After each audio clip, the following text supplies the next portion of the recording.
Yes, people, it's your Butler here, back with another one from the We Are Tottenham TV crew. I'm here today for the big one with you. It's massive. It's the first final of all of the finals that Tottenham may and will hopefully get to this season. I'm here with three of my favourite contributors from the Tottenham community to get you through the next 60 minutes of the pump-up show on We Are Tottenham TV. Do me one favour before I get into anything else, before I bring in Dave, Amir, or Brian Daigle. Guys, do me one favor. Just like when you're taking your shoes off as you enter your home, do not forget to hit that like button. It's super important. And if you're new to the channel, then welcome. But make sure you smash that subscribe button as well. Show respect to the kings of the community, the We Are Tottenham TV people, Ben and Sim, who they're in the back of the studio. After we finished, you're going to have an absolute party with them. They've got 4 men in the studio tonight. It's going to be wild. Wow. It's going to be absolutely wild. Guys, tonight, before I bring anyone else in, I'm going to spend a couple of minutes getting through some of the permutations, not the permutations, some of the details of the game. You know right now that it is Tottenham versus Marseille. It's the final game of the Champions League. We're playing away at the Stade Velodrome. Kickoff is in just over an hour and 20 minutes away. The referee for tonight's game, I'm butchering this. There's a man from Poland. I think his name is Szymon Marciniak or something like that.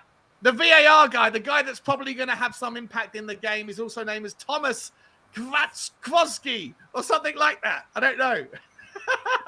Kwiatkowski, if he's in the VAR room. Kwiatkowski, is that his name? Kwiatkowski. Okay, we'll call him Sean, I think I've just got to say, you've got to host the next version of the Eurovision Song Contest. You and these names are brilliant. Well, I'm trying my best. I'm reading it off the script. I know what I'm doing here. Guys, if you are in the UK, as most of you are, you know you can watch this on BT Sport. If you're not, if you're around the world, if you're in the USA, then the game is being played on Paramount Plus. Before we get into anything else, let me go and say hello to the boys around you guys, around you right now, around me. We got Dave from the Irish Hotspur. Dave, how you doing, bro? I'm absolutely pumped up for this game, Shawnee. Absolutely everything is stacked against us. The stats, our European away record, the Marseille fans and the manager have built this up. Fireworks outside our stadium on shift last night, might I add. 1:30 and 4:30 a.m. That's very impressive dedication from them. And the whole world is tuning in to watch Tottenham slip up tonight. Well, tonight of all nights, let's stand up, be counted. Let's go and get the result that we need here today. And let's get into the last 16 of the Champions League. It's much better there than being down in Europa League with Arsenal. So let's get the job done today. Hopefully we're slapping each other with baguettes and frog legs after the game, Sean. Guys, you know what, Dave, on that basis, I wanted to bring up, I did for lunch. I decided to have French for lunch. I had beef bourguignon alongside a side platter of dauphinoise potatoes. I felt like I was going to go French for the day. I thought I'd eat some French food for lunch. And tonight we're going to eat some French players, right? They're going to eat them alive. Amir, my man, how you doing, bro? I know I think you were over in Israel, aren't you? How's things over there, my man? How pumped up are you for this evening? All good. You know what? I'm very pumped up. Shawnee. But them nerves, those nerves. Now it's a couple of hours before the game. They're starting to kick in, and you know the kind of the enormity of the task ahead of us. We have to go to Marseille. One of the most hostile, bunch of fans in Europe, and we've got to go there and get a result. It's as simple as that. I don't care how we do it, by hook or by crook. If it's ugly and it's an own goal and it's 1-1 at the end, final whistle, I'm happy. But it's all about getting the job done, surely. All about getting the job done today. And I think, the lads, they've shown that they can do it. They showed against Bournemouth that we pulled it back from 2-0 down, got that 3-2, got the win. So we know we can pull it out. I'd like to see us start the game well, something that we haven't been doing. So let's see how we go, and let's hopefully get over the line and get into that last 16. And we go from there. It's game by game after that. It's game by game. 100%, man. We got 45 minutes, 50 minutes to figure out the pathway to do that. And before we get there, though, let me bring back into play the man. He's freshly shaven. He looks like the guy he hates more than anybody else in the world. Yeah, I know. It's the resemblance is uncanny. It really is. When I put my glasses on as well, it's even worse. So moving on. How are you, Brian? Welcome back, man. How you doing, bro? I'm doing good, man. I'm doing good. I'm at the world famous home of Toronto Spurs at Scotland Yard. I'm here in the library section, so I can do this, not in the main bar. Anxious but confident if the two go together. Even if they don't, that's where I am right now. And listen, We've just got to get the job done by hook or by crook. By hook or by crook, just get the job done. And let's just hope we can do it.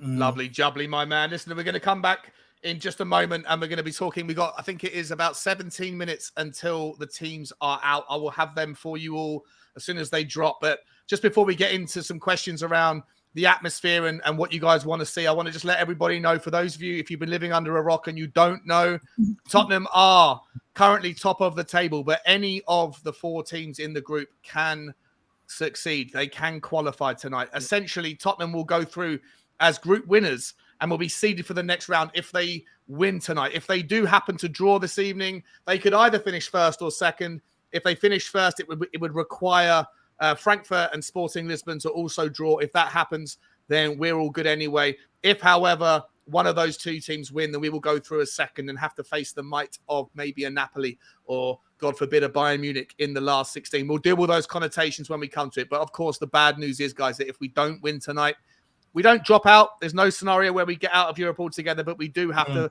face the reality of playing on Thursday. And listen, from someone that spends a lot of my time on neutral channels, and the only access I have to banter is to remind Arsenal fans and Man United fans, etc., that they're playing on Thursday. That joke runs very dry if we don't win tonight, or at least draw tonight. So I'm terrified about that. Guys, let me start with you, Dave.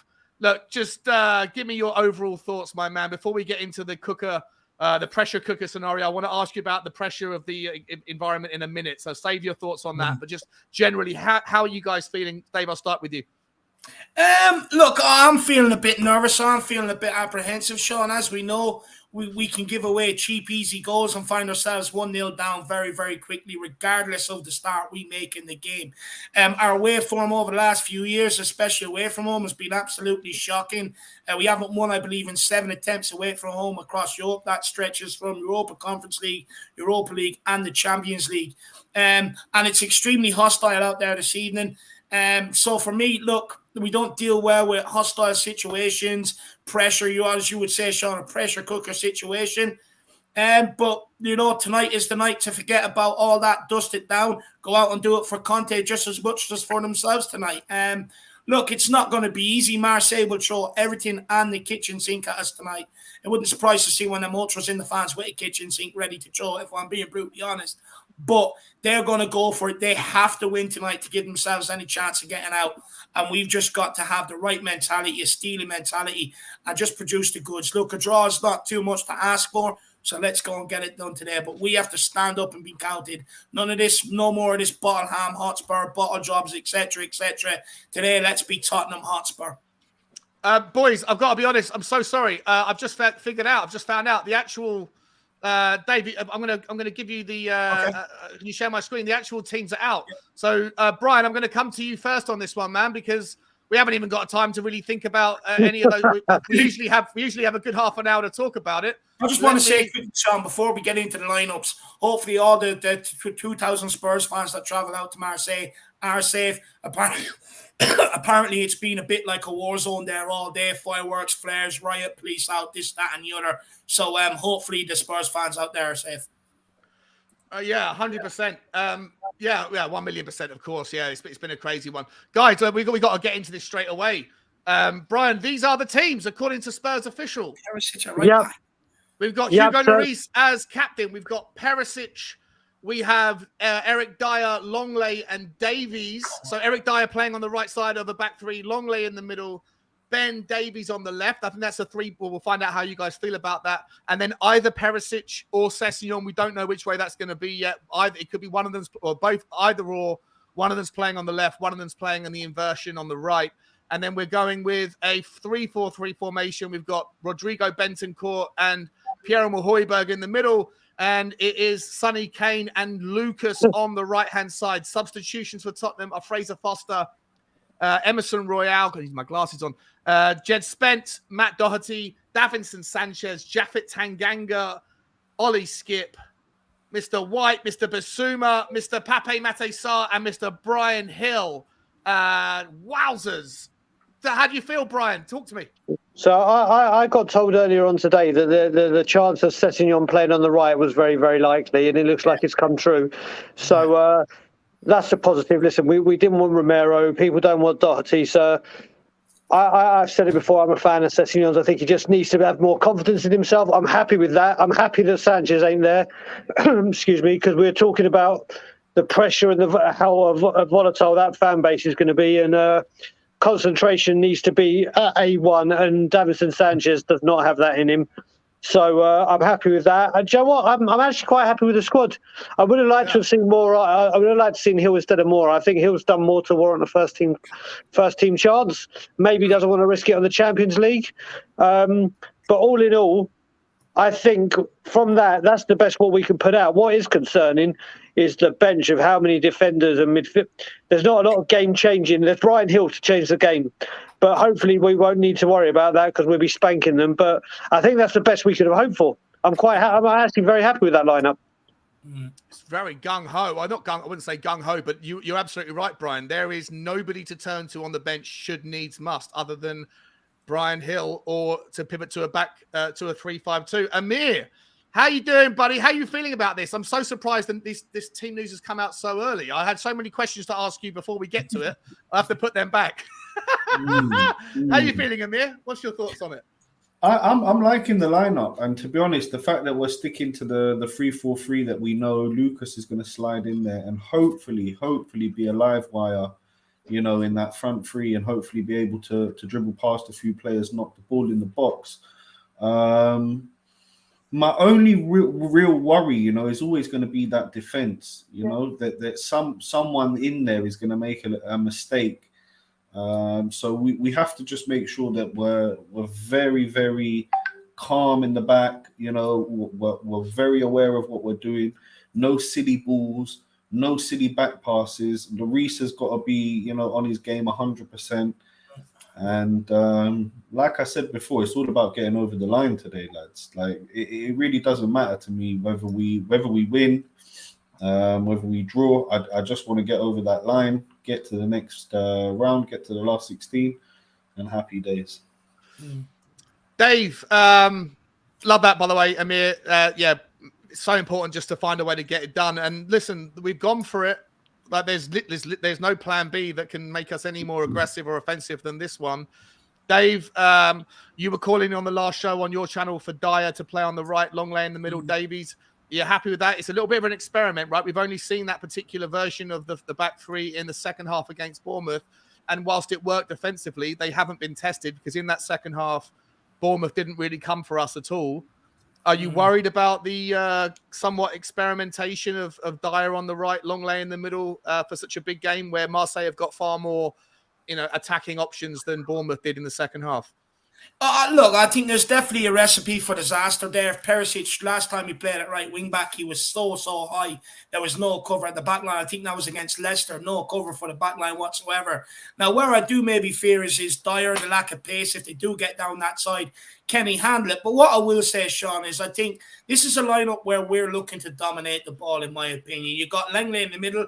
I thought that experiment worked very well against Bournemouth. He moves the ball either side so much quicker. Dyer, Davies either side of him. Hopefully they can progress it. I'm very happy to see him go with Perisic and Sessignon. Look, like Brian, I woke up earlier on to a message saying Emerson and Sanchez will not be starting today. I actually got someone sent me the team, and it's actually what's on here, so I'll have to go and thank them for that. Wow. But look, Perisic at right wing back, I'm excited for.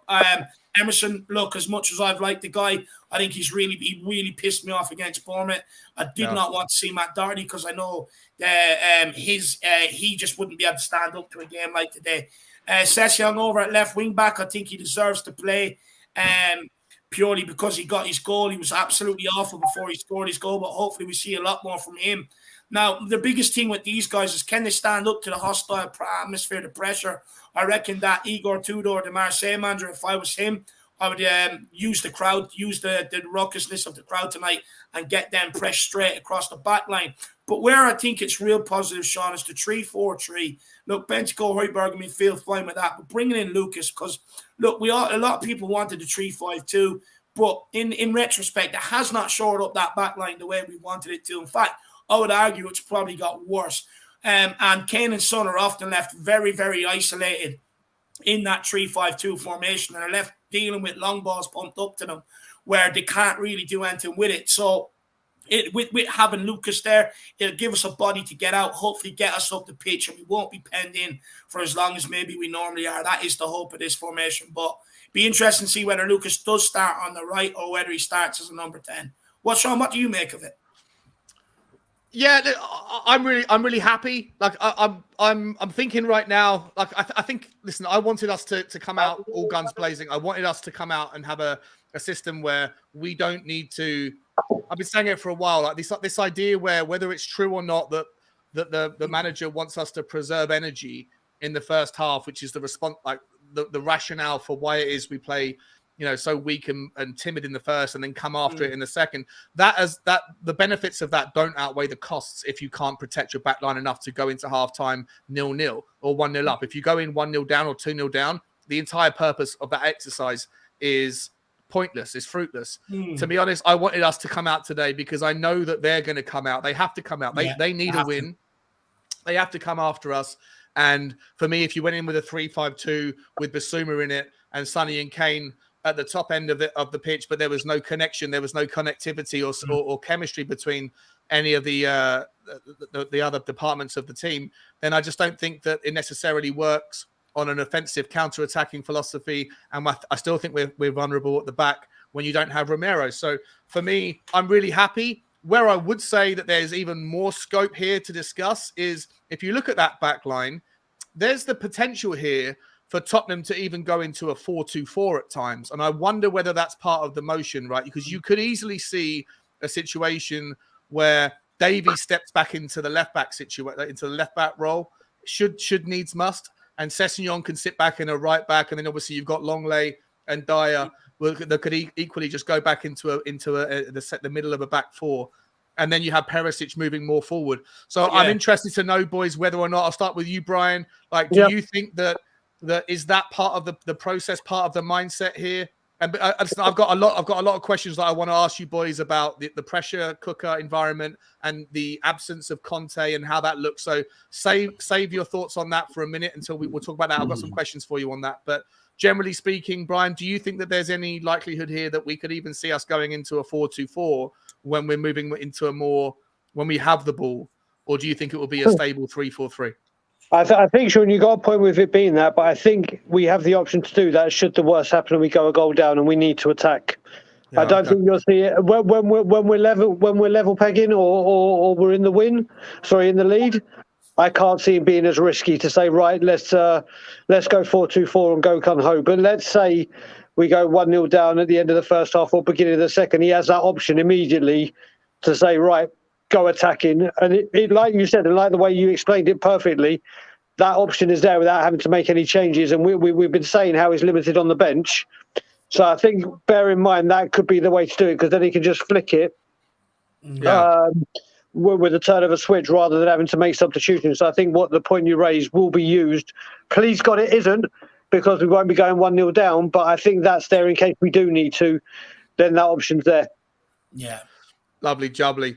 Amir, I'm going to let you answer this super chat here from Michael Helm. And big up, Michael, from Singapore. I hope you're doing well, my friend. He says, as much as we are worried about the match, let's just enjoy the journey as fans.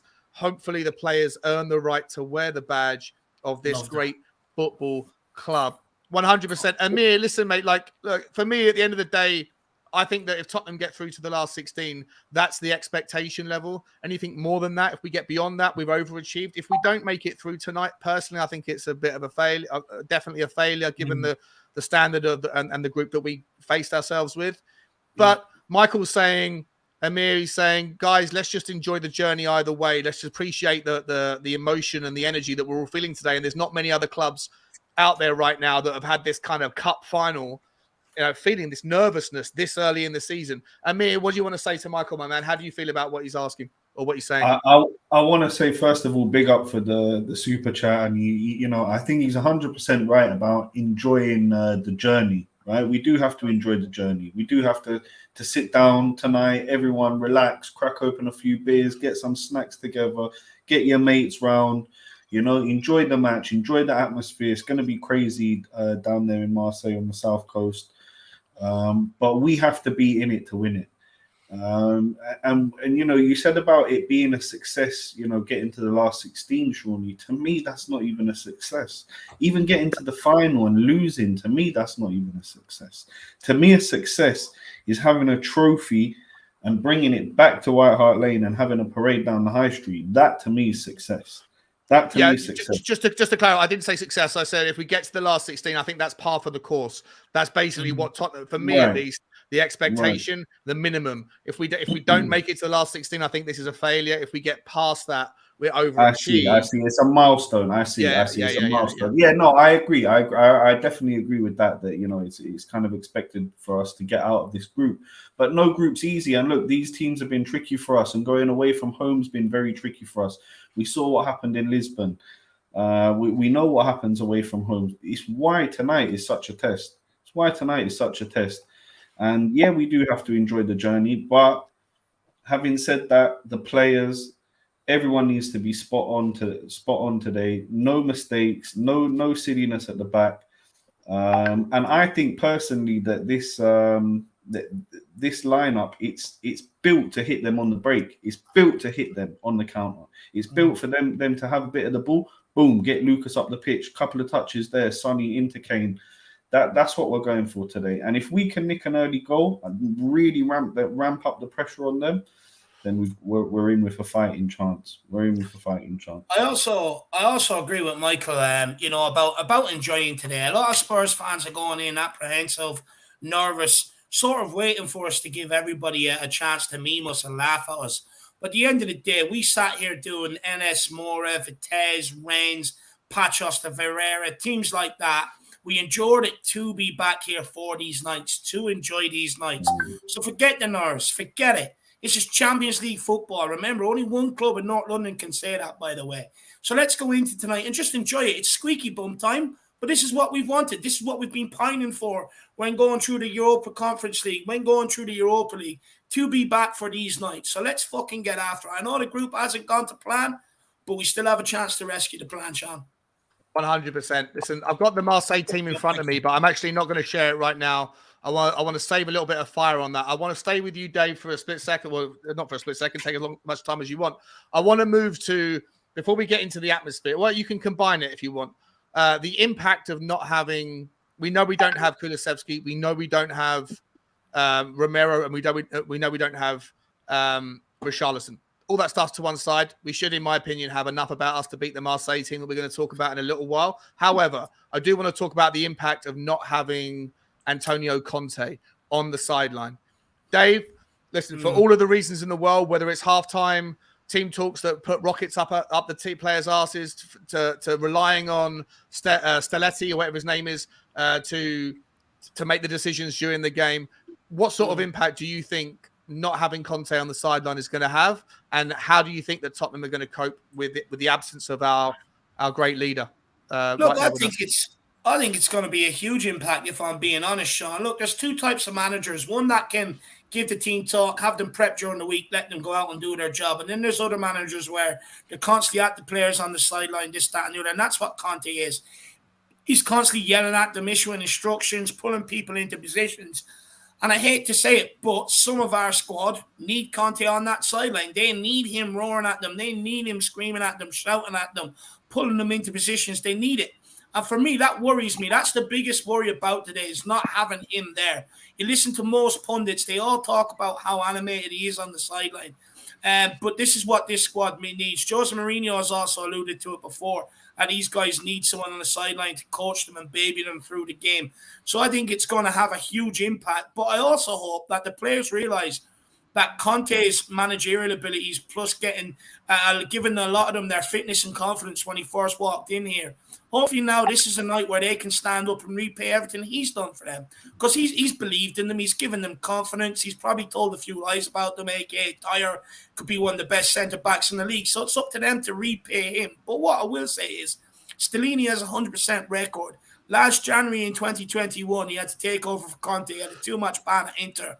Stellini won both of them, with Inter scoring 6 goals and conceding 0. I think, Sean, I think he's got a 100% record from taking over from Conte. But where it will matter most, Sean, is is if we do go in at halftime losing today, which we have done for the last 3 games consecutively, there's no Conte in there to give them an absolute rollicking, no Conte to tell them the home truths or even sit there and calm them down. And as you can see, his words clearly work at halftime, because second half we're seeing much better performances out of these guys. So I just fear if we do go maybe in one down and our heads are down, I'm not sure we're going to come out of it. I think Conte is a huge loss, but hopefully, because he's not allowed in the dressing room, he's not allowed to communicate with the players or the coaches from when they arrive at the stadium. Hopefully, his brother Gianluca will be sitting beside him and he can do it through him, or do what Jose done years ago, get in the thing and just get into the dressing room. Would be nice. But I fear, Sean, because these players do fold under hostile atmospheres and stuff like that, and I definitely think they need a calming influence like Conte in there. Love that, Dave. I don't know, boys, if my Wi-Fi is struggling or not, but I'm hearing gappy stuff here. But Brian, I'm gonna come to you on this one, mate. Listen, presuming that we're not going to take the risk of being caught out making any kind of weird communication law breaks, how do you think that Conte has designed or game planned for this? Do you think he has spent the last 3-4 days, whatever, talking to the players, talking to his right hand man, is Stelletti, or I think it's Stelletti, his name's, with like option A, option B, option C, option D scenario cards, like you're like reading off, like basically like an American football coach with that sort of thing. So if we're 1-0 down at half time and we're being overrun by the midfield, then this is what I want you to do. Or do you think he's given various scenarios like that? Or do you think he said to Stelletti, over to you, bro. You know me. This is what I would do. I trust you to make the right decisions at the right time. How much influence do you think our assistant manager has tonight over the outcome? I think it's a bit of both of what you said, Sean, in all honesty. I think, like you said, if he's got 100% record, he's been with Conte this long enough, he knows exactly what he wants. He knows exactly what he demands. He's been on the big stage. You got to think as well, we're talking about this, and I've got to say as well, if we go out tonight, I don't want to hear him go, because Conte wasn't on the bench, or, the referee robbed us at Eintracht last week. The performances haven't been good enough. Sporting Lisbon away, not good enough. Eintracht away, not good enough. Sporting at home, not good enough. So the players themselves have to take a lot of responsibility. And you'd think they would have it in themselves today to say, right, we got to do this for the gaffer. He's not there as well.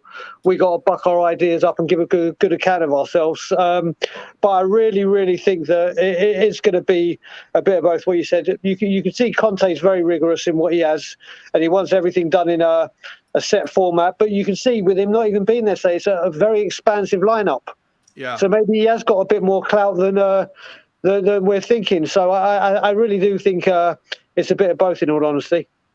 Love that, mate. Love that.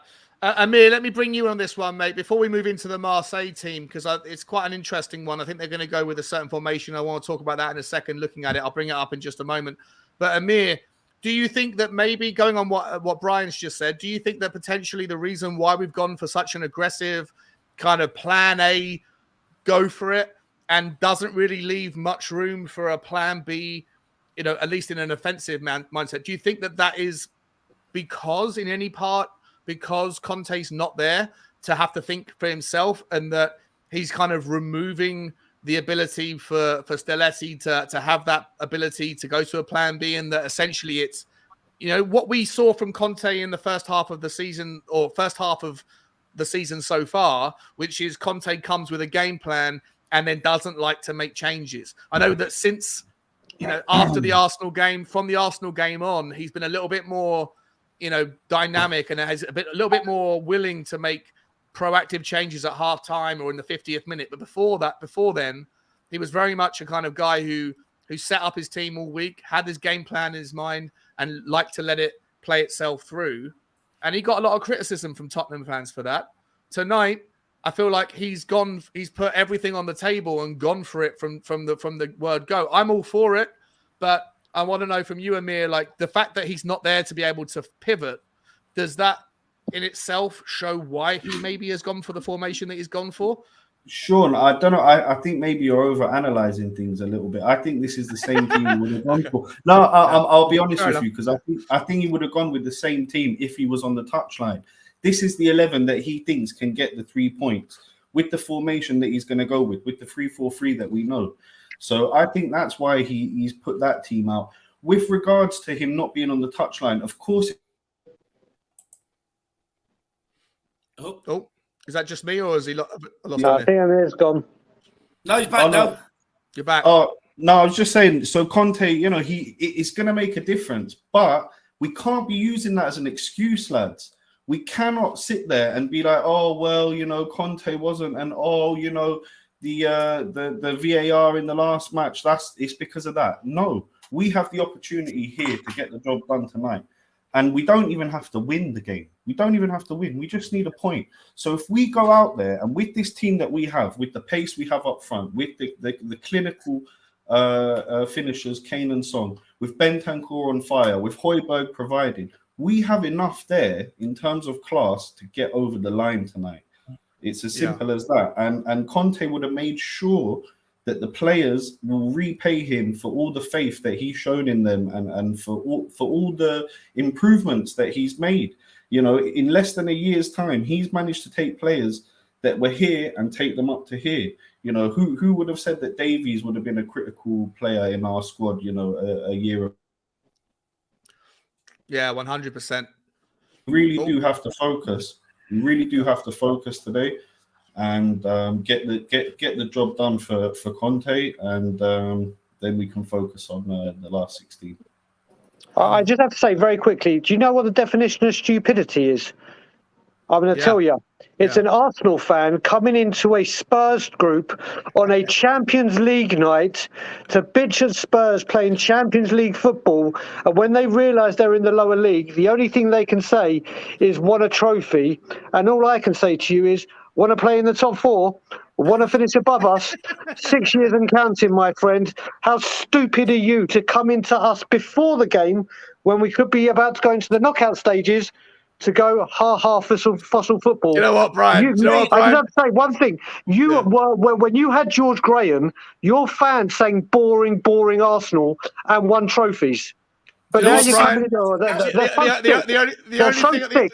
the only thing I'd jump in, I don't know who's saying it, but to whoever it is, don't worry, bro. Nobody's coming into your fan channels from our group here tomorrow night. You know why? Because we're all out at Nando's. It's date night. Thursday night, nobody's at home watching Europa League football until you get to the knockout stages. So don't worry, bro. None of us are going to be infiltrating your little group. Telling you, leave Thursday nights to the specialists. That's what we'll do. Thursday night specialists. In fact, Arsenal players love Europa League that much. Hopefully, a lot of them on the Marseille team are also dropping down there tonight to be with them. So enjoy Thursday nights, because just leave Tuesdays and Thursdays to the big boys. All right, just relax. We'll handle the pressure from North London. 100%.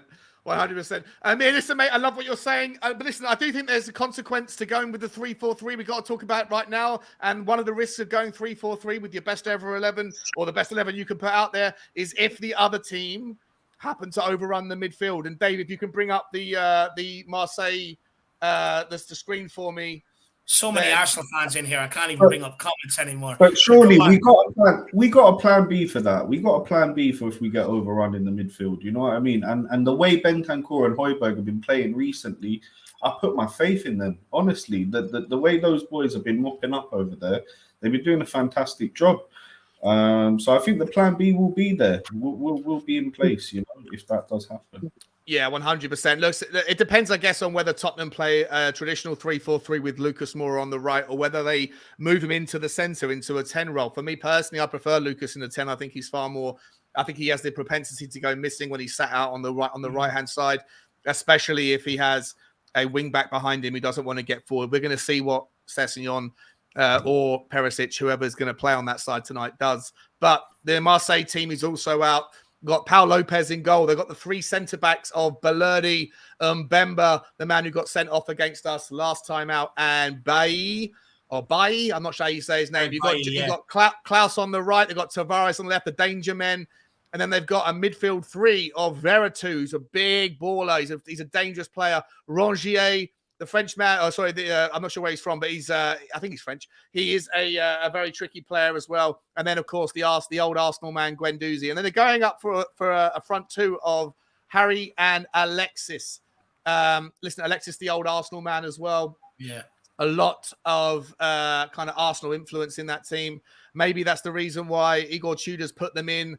Harry he came off the bench last time, but they're going for a 3-5-2.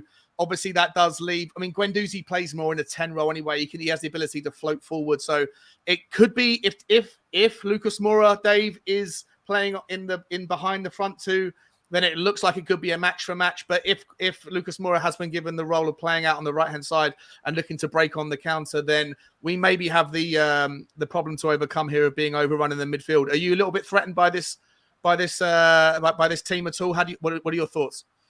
I'll be honest. Look, I'm not really threatened whatsoever. I think, look, I don't think they offered too much when we opened the group by beating them 2-0.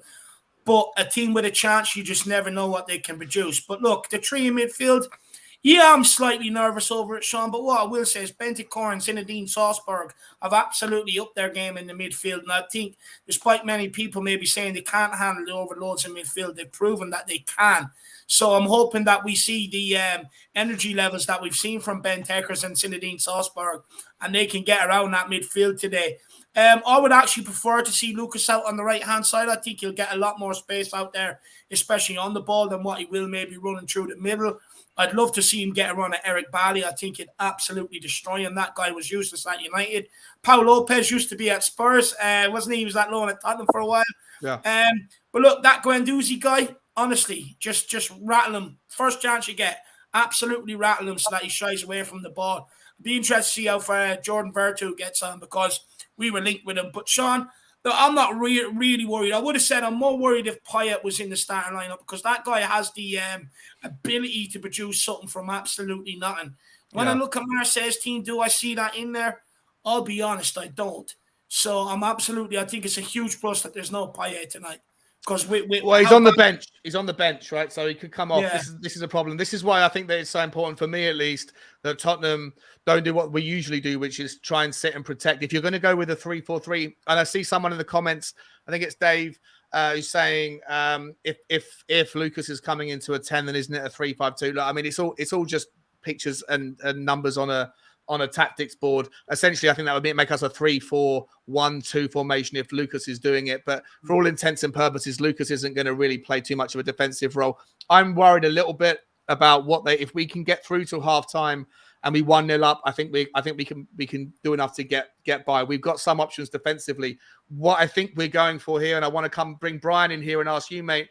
Like, I feel like Tottenham are doing what I wanted to do, what I asked for them to do in my morning walk this morning, which is to try and lead by example, to try and go after it. Like the idea of going and waiting for the second half to then try and either protect or recoup what you've lost. I don't think this is the night for that. I don't think you can do that. I think it's far more attractive for us.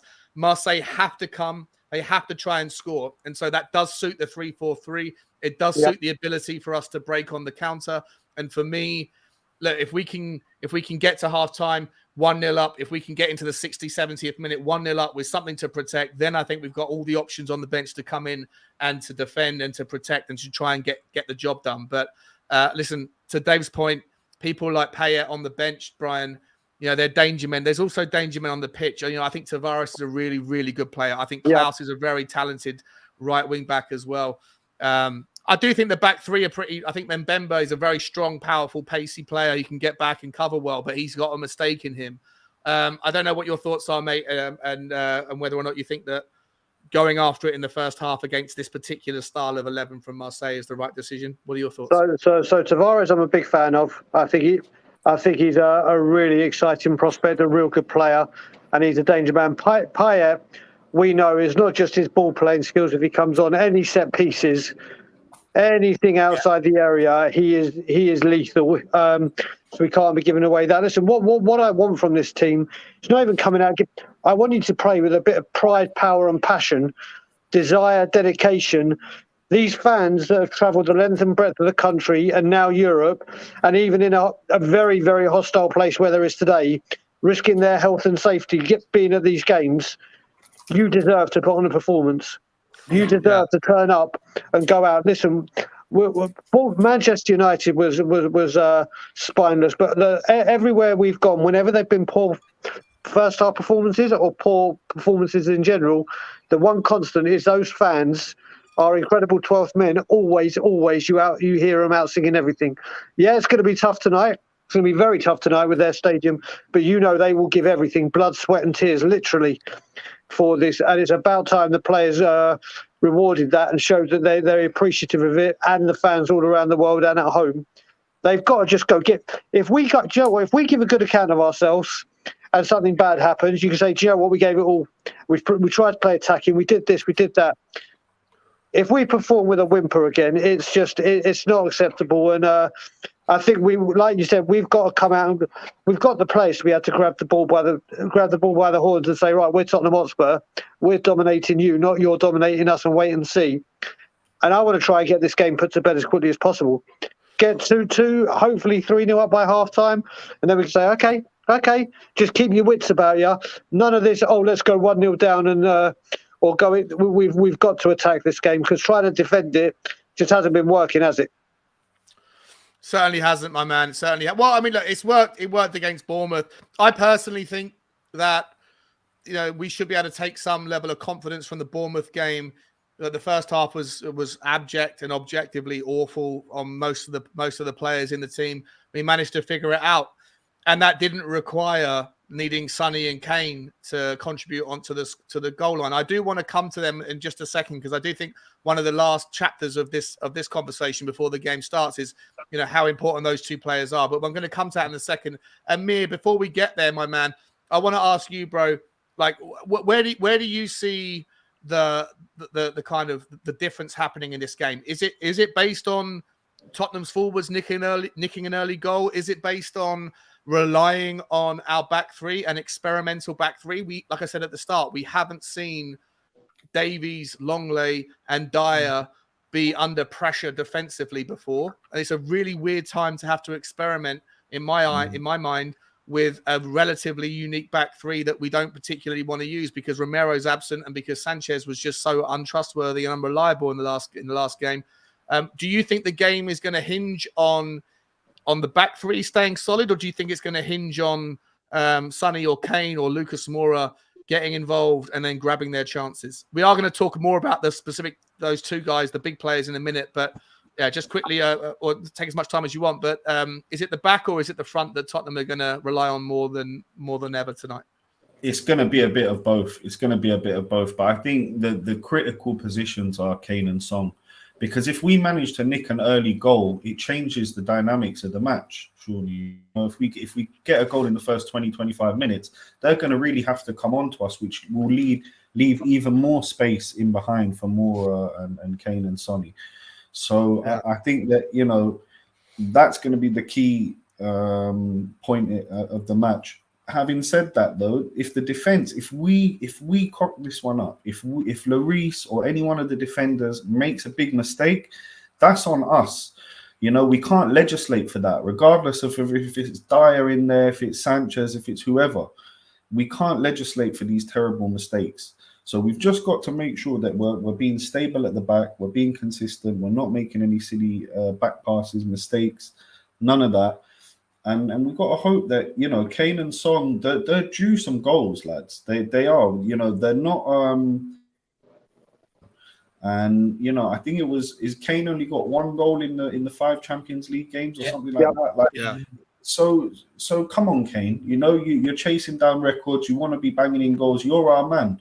Come and show it to us today. Get a couple of early goals and put this game to bed and let us Spurs fans relax in the second half. That's what I would love to happen. Will it happen? Well, knowing us, it'd probably be just the opposite, So yeah. 100%, my man. It's an interesting point you talk about the mistakes of individual players. We've fallen foul as a team recently of individuals, right? Individuals that we've come to rely on and trust, Dave, that have made mistakes. Eric Dyer in the Manchester United game. Hugo Lloris has done it a few times this season. Sanchez against Bournemouth. Most of the mistakes that are memorable come from the back line or the goalkeeper, but that's the consequence and the collateral damage of being in positions where when you make a mistake, the impact is felt far, far higher and more thoroughly than it is if Sonny gets 7 chances, doesn't take any of them, and with his 8th, he scores the winner. He's remembered as a hero. Hugo Lloris makes 7 saves, and with the 8th, he jumps over the ball or makes a silly clearance. He's remembered as the villain. Look, I'll start. I do want to move into the Sonny Kane thing, Dave. So I want you to follow up with this initial question by moving into that. But I do want to ask you about Hugo Lloris. He's a Frenchman, right? You know, Lyon versus Marseille. There's a lot of history there. There's a lot of banter. Look, not only does the Marseille team have a lot of Arsenal players. Oh, can you still hear me? A lot of the Arsenal and the West Ham relationship. So there's a lot of players in that team that really want to do one over Tottenham. But more than that, I think a lot of the French players that play for Marseille and the fans would love to do one over Hugo Lloris. So before we move into the importance of Sonny and Kane, I'd like to ask you to spend a couple of seconds, talking about how big of a night it is for Hugo Lloris. Look, it's an absolutely huge night. And to be fair, against Bournemouth, I don't think you really done too much wrong, if I'm being honest. I know we still conceded 2, but I don't think you looked at Hugo and said there was some real clangers there like we have seen beforehand. And it's going to be huge for Hugo. And look, if they've been watching Tottenham's last few games, every time the ball goes near him, I'll be booing and jeering him to try and maybe hopefully get a missed kick out of him. But with Hugo, Sean, he's our captain. If his mentality is not going to be right tonight, everything else will crumble in front of him as well. So he's got to just treat that as white noise. He's got to expect it. And for me, he's just got to put in a good performance. And he's got to be the leader today. He's got to be vocal. I don't want to see anyone dancing by 3-4 of our players. Hugo makes a world and he's out there high-fiving and fist-pumping everybody. I want him holding people accountable, keeping them awake, keeping them alert, saying, don't let that happen again. So we need a massive performance from him.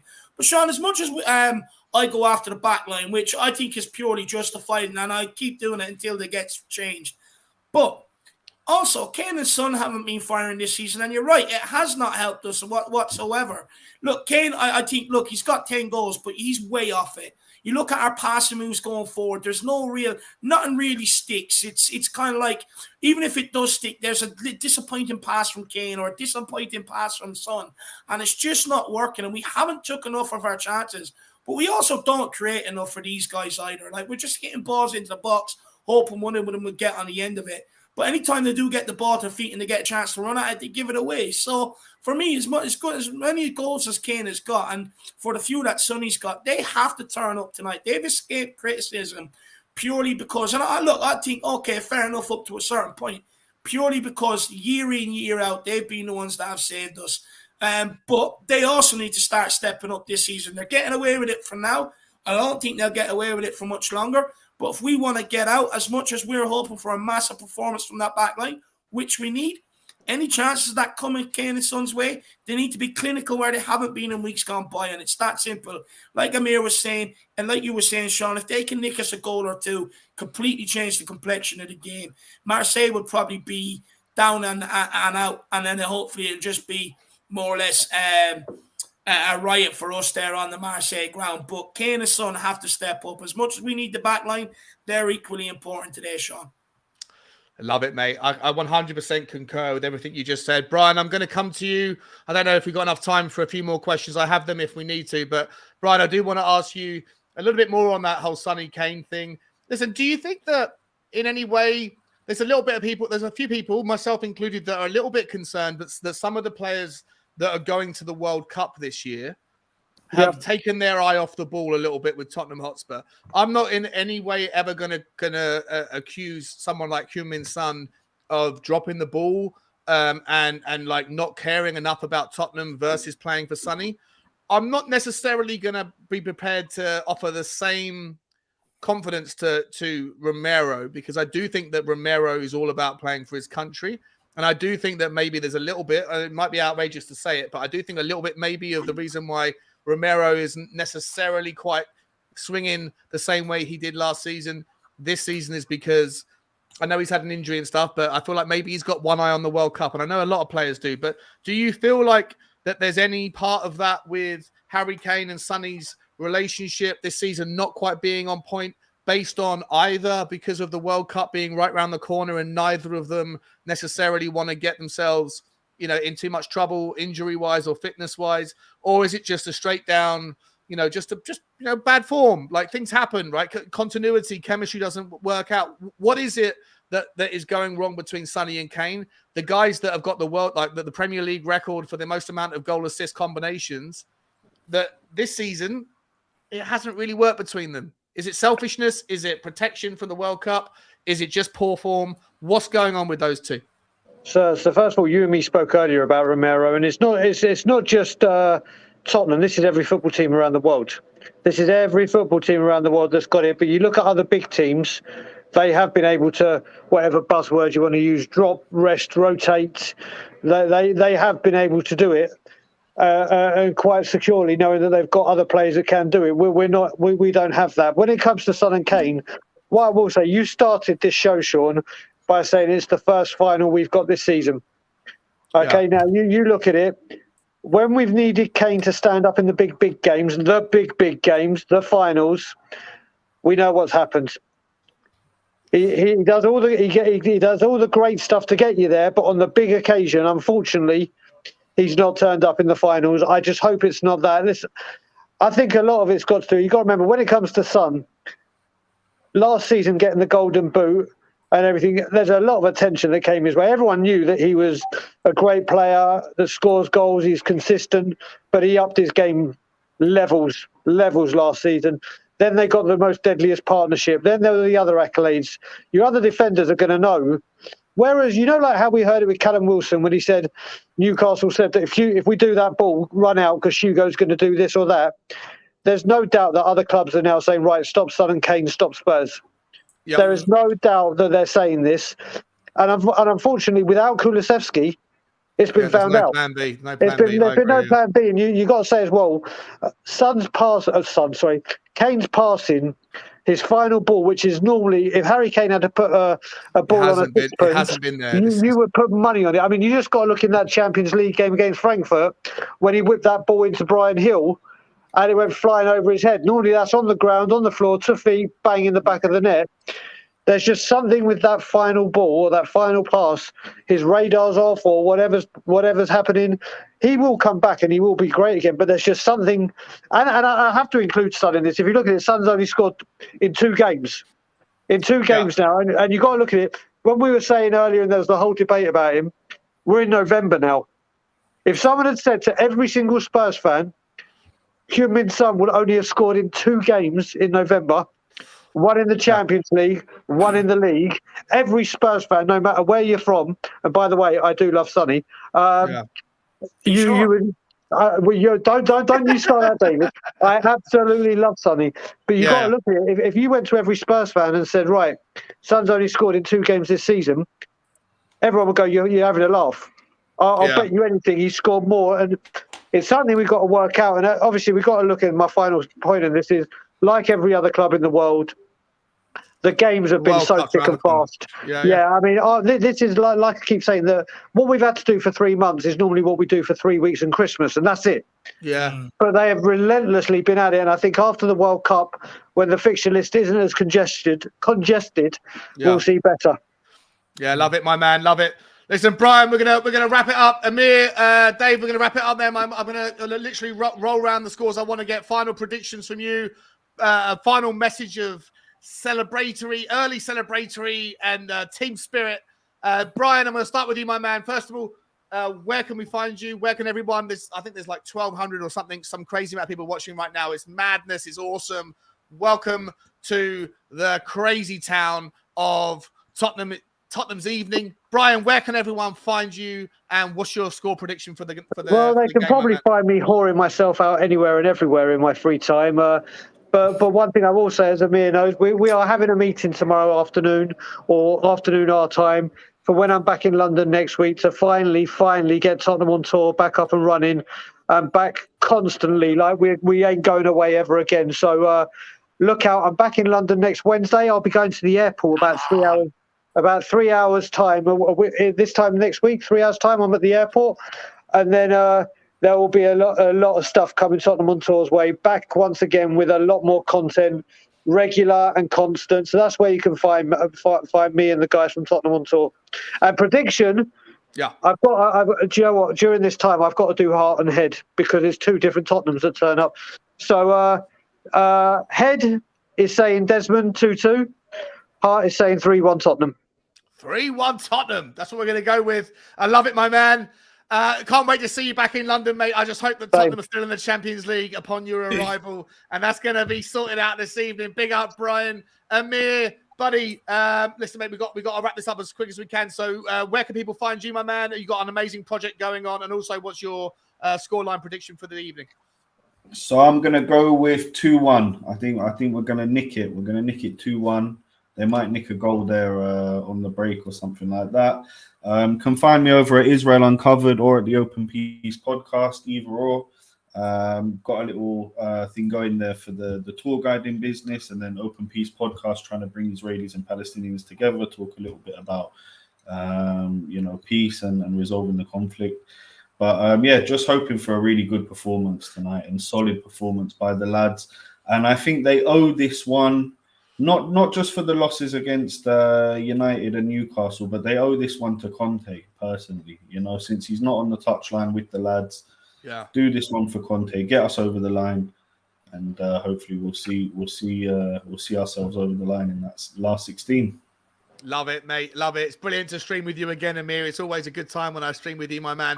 Dave, I'll leave it. I'm going to go first. You're the best one to finish up. You can find me, guys, at Spurs Talk Show. But my prediction is 2-1 Tottenham. And I think Lucas Moura is going to come like the phoenix rising from the ashes. And he's going to get the winner tonight to make us all remember the halcyon nights of Ajax back in 2018. Dave, over to you to finish us off, my man, because you've got the end plug as well on the button click. So let us know where everyone can find you and what your final prediction is for the evening. Yeah, look, you can find my big loud mouth over at the Irish Hotspur. Plenty of debates, plenty of discussions. So get over there, check them out. But yeah, we're going to end it here, guys. We're going to end it off. We're going to give you a chance to get the ice for that beer or the ice for them that cider if you need it. Look, big game from Tottenham tonight, but let's go in and enjoy it. This is what we've been pining for, especially when we're sitting here doing pre-match build-ups for NS Moura. Now we're doing them for the Champions League. Times are starting to change. Hopefully we'll all see you next in the last 16, because I think I'll speak for everybody here. We want to continue doing pre-match pump-ups for the Champions League, not for the Europa League. But Sean, great job today. Massive thank you to the two boys below me, Daigle and Amir as well. We're going to leave you in the capable hands. What's your prediction? Oh, yeah. And my prediction, I'm going to go 2-1. I'm going to go with Kane and Son to score today. I really want them to score.